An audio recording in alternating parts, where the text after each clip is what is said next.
And be proud of the fact that on Thursday, you didn't vote for xenophobia, you didn't vote for fear, you voted for a much better future.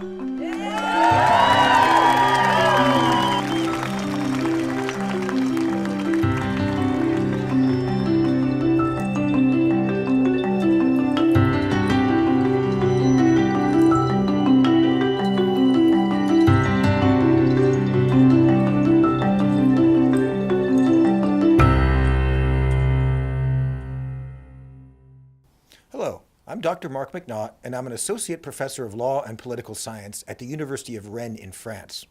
Over the past several years, I've been researching Scottish and Catalan independence from a constitutional perspective, and more recently, Scotland's constitutional future post-Brexit. Given the impenetrable fog of media propaganda over Brexit, it's important to understand what leaving the European Union will actually mean for Scotland. It's safe to say that the European Union is unloved, but whatever you think of EU institutions and politicians, the legal and economic infrastructure built up over the past 40 years has allowed people like myself to study, travel, work, and flourish in other EU countries, and has been the foundation of peaceful cooperation, mutual prosperity, and free trade. Here's just a few statistics, so please bear with me. Nearly half of UK exports in goods and services go to EU countries. More than half of imports come from the EU. 7 out of the top 10 UK trading partners are EU members. In 2016, Scotland exported £12.7 billion in goods and services to the EU, not including oil and gas. So in leaving the EU, the UK goes from having free trade with the EU member states, in addition to 69 other countries through 58 free trade agreements, to zero. And any new trade agreements must be negotiated from scratch and will take many years to negotiate and ratify. It's delusional to expect that within our lifetimes, the UK can sign enough trade deals with other countries to replace a fraction of the trade lost by leaving the EU. Also, free trade agreements require trust, of which Westminster Tories have, yes, zero. In addition to obliterating trade relations with much of the world on an industrial scale, the UK will also be leaving 37 regulatory agencies and therefore no longer subject to EU regulation.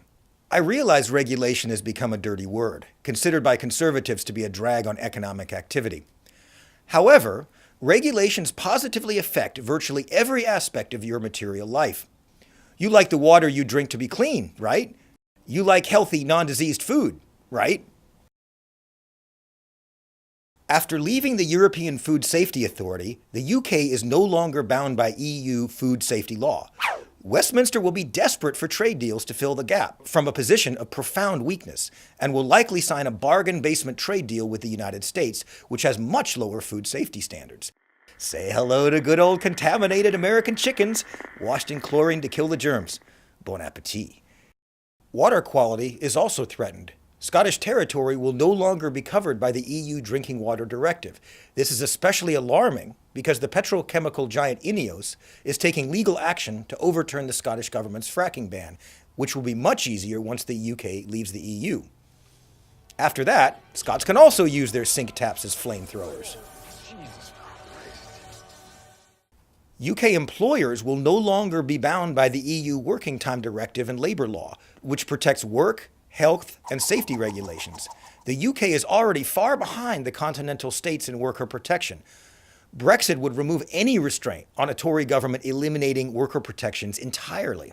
Workers in Scotland will work longer hours, union rights will be curtailed even further, and safety standards will be reduced.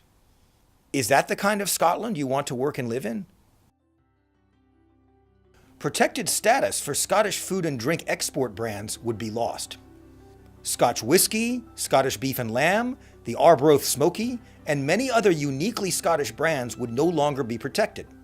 The United States and Peru have already expressed interest in producing Scotch whisky after Brexit. Scottish whisky exports are worth more than £5 billion a year, and they would be devastated by cheap imitations produced overseas, branded as Scotch. Take the airline industry, which has been regulated in the UK by the EU for decades. If there are no transitional arrangements implemented, which is entirely possible, after midnight on March 29, 2019, Airplanes will not be able to legally take off and land from UK airports. You think flying is chaotic and expensive enough as it is? Wait till March 2019. Any free trade deal signed between a post-Brexit UK and the US would inevitably lead to the privatization and profiteering of the Scottish NHS. In England, much of it has already been sold off. Outrageously priced inadequate private insurance will replace free care, and pharmaceuticals will become much more expensive. Fancy getting a £500 bill for a visit to the doctor? For healthcare, the UK will become America's 51st state. Better get used to it. The EU has recently eliminated mobile phone roaming charges in Europe. With Brexit, kiss that goodbye. Then there's the bankers and the tax dodgers. Post-Brexit, the UK will not be subject to new EU legislation designed to tackle tax havens, which allows trillions of dollars of global profits to be hidden from governments worldwide. It's estimated that half of this money is channeled to tax havens by banks in the City of London, a private corporation with no public oversight. Once again, Scotland would be at the mercy of a few super-rich bankers who care only about profits, not the consequences for ordinary people.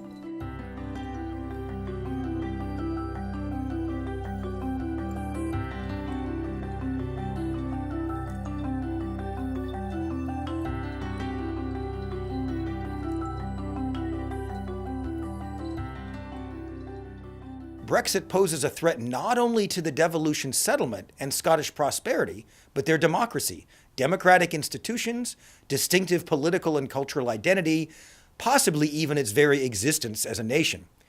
People also need to realize that the advantages they have in Scotland, even under the current UK devolution settlement, currently being undermined by Westminster, which has allowed the Scottish government to introduce many progressive policies unavailable to the rest of the UK. Examples: bus passes for the elderly, free college tuition, free prescriptions, baby boxes, childcare, creation of a Scottish investment bank, increased infrastructure spending, and many other policies that the Westminster Tory government would never adopt. Perhaps more importantly, the Holyrood government has been able to mitigate the toxic effects of many of the monstrous Westminster policies. Fracking was banned, the ill effects of the bedroom tax and the rape clause were mitigated, and the Scottish NHS is not being flogged off to Richard Branson. These are not fictitious scare stories. It's happening now. Scottish people must act collectively, decisively, and urgently to become independent and assert their sovereignty. If not, Scotland could find itself on the road to being forever consumed by a one-nation British state before the end of 2018.